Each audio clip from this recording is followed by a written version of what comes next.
और वहीं सपा नेता आजम खान की जौहर यूनिवर्सिटी को लेकर सियासी पारा लगातार ये बढ़ता हुआ नजर आ रहा है। समाजवादी पार्टी अब इसे चुनावी मुद्दा बना रही है और यही वजह है कि राष्ट्रीय अध्यक्ष अखिलेश यादव के नेतृत्व में, पहले नेता प्रतिपक्ष के नेतृत्व में विधायकों और पूर्व विधायकों समेत 49 नेताओं का प्रतिनिधिमंडल रामपुर आया था और अब आज सपा के सांसदों का प्रतिनिधिमंडल पहुंचा है, जहां पर डेलीगेशन ने धरने पर बैठे छात्रों से बातचीत भी की है। जिलाधिकारी रामपुर से मुलाकात करके हमारे समाजवादी पार्टी के सांसदगण ने डेलीगेशन में और एक ज्ञापन दिया है। हमने मांग की है कि जो जिस तरह से ये आदेश हुआ है वो गलत है और हम इस आदेश के खिलाफ हैं। उन छात्रों के भविष्य का ध्यान रखना चाहिए और कर्मचारियों का, जो इस समय इसके लिए अपने धरने पर बैठे हुए काफ़ी लंबे टाइम से, और इस चीज़ को निरस्त करना चाहिए इस फैसले को, और उसके साथ साथ कोई अगर कमी है तो बैठ के समाधान करना चाहिए। यूनिवर्सिटी उस पर एक गलत नोटिस इन्होंने छापा है कि वो तोड़ी जाएगी। कानूनी रूप से भी वो नोटिस गलत है और हमारी मांग जिला प्रशासन से यही है कि सरकारें, ये तो अनपढ़ सरकार है, इन्होंने कोई शिक्षक संस्थान उत्तर प्रदेश को नहीं दिया है, तो ऐसी सरकारों के कहने पर अधिकारी लोग जो पढ़े लिखे लोग हैं वो इनके कहने पर एक्शन ना ले। यूनिवर्सिटी बनी है, कोई भी यूनिवर्सिटी अगर होती है उसमें हर वर्ग हर धर्म जाति का बच्चा पढ़ता है, तो आज रामपुर में ये जो धरोहर है, ये यूनिवर्सिटी जो है, इसको ना तोड़ा जाए।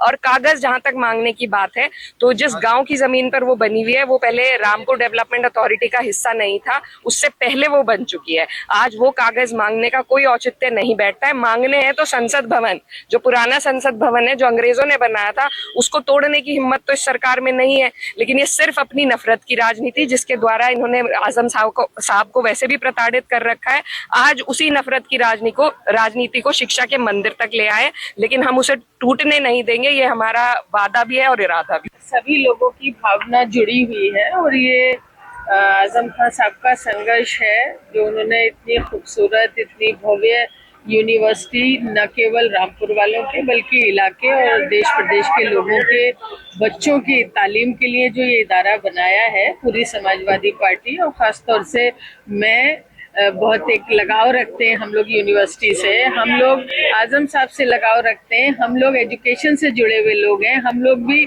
माँ हैं, अभिभावक हैं, हमारे भी बच्चे हैं, तो यूनिवर्सिटी को किसी भी हालत में नुकसान पहुंचने नहीं दिया जाएगा।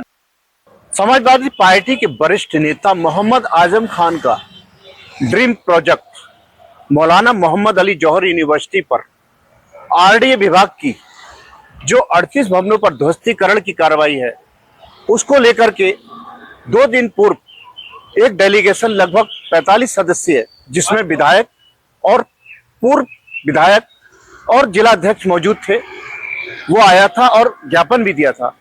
लेकिन आज एक 11 सदस्यों का सांसदों का डेलीगेशन रामपुर पहुंचा और रामपुर पहुंच करके उन्होंने जो जौहर यूनिवर्सिटी के बाहर धरने पर छात्र बैठे हैं उनसे मुलाकात की, क्योंकि जो छात्र प्रोटेस्ट कर रहे हैं वो कहीं ना कहीं जौहर यूनिवर्सिटी के बचाने के लिए प्रोटेस्ट कर रहे हैं। क्योंकि जिस तरीके से छात्रों का कहना है कि उनका प्रोटेस्ट शिक्षा के लिए है और शिक्षा के मंदिर पर रामपुर प्रशासन को बुलडोजर नहीं चलाना चाहिए, जो ध्वस्तीकरण की कार्रवाई है उसको रोकना चाहिए। लेकिन देखा जाए तो जो रामपुर के सपा सांसद मौलाना मोहम्मद मोहिबुल्लाह नदवी कहीं ना कहीं आज डेलीगेशन से गायब थे, क्योंकि देखा जा रहा है कि आजम खान से उनकी पुराना 36 का आंकड़ा भी रहा है। और पिछले दिनों जिस तरीके से सपा सांसद जो रामपुर के हैं वो जौहर यूनिवर्सिटी पहुंचे थे, लेकिन उनको उल्टे पांव लौटना पड़ा था, जौहर यूनिवर्सिटी के अंदर उनको प्रवेश नहीं मिला था। यही कारण रहा है कि आज सपा सांसद यूनिवर्सिटी के डेलीगेशन से गायब रहे थे और यही वजह थी। क्या लगता है, क्या 2027 में जो चुनाव भी नजदीक है, क्या सांसद आजम खान की तलखियों के चलते हुए उत्तर प्रदेश को फतेह कर पाएंगे? लेकिन सबसे बड़ा सवाल यह है कि जौहर यूनिवर्सिटी को बचाने वाला डेलीगेशन जो रुचि बिरा मुरादाबाद की सांसद है, उन्होंने मीडिया से बात करते हुए कहा कि अगर प्रशासन उनकी नहीं सुनता है तो ईंट से ईंट बजा देंगे। अब ये देखना होगा कि जो डेलीगेशन आया था क्या यूनिवर्सिटी को बचा पाएगा या फिर ध्वस्तीकरण की कार्रवाई प्रशासन की जारी रहेगी। अब ये देखने वाली बात होगी। अपने कैमरामैन सहयोगी के साथ सुरेश कुमार, जनता टीवी, रामपुर।